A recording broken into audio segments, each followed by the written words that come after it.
செரி தக்காளி நல்லா படர்ந்து போயிட்டுருக்குதுங்க. நல்லா வெய்ய காலத்துக்கு வந்தால் பரவாயில்ல, நல்லாயிருக்கும். ஆனால் இப்போ காய்ச்சிட்ருக்குது. இது அப்படியே வரும்னு நினைக்கிறேன். பார்ப்போம். சூப்பராக இருக்குது பாருங்கள். செரி டொமேட்டோ பறிச்சிடலாம்.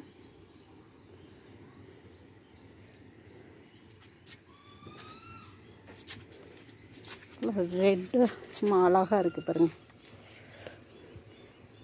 ஆடிப்பட்டம் போட்டதில் முடிகிற ஓரத்தில் இது அங்கங்கே தானாக முளைச்சிருந்த செடியை வச்சுட்டேன் பிடுங்கி. அது இப்போ கை கொடுக்குது நம்மளுக்கு.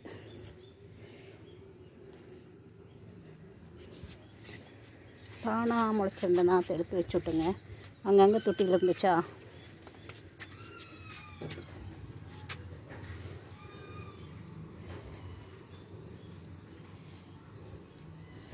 சூப்பராக இருக்குது பாருங்கள்.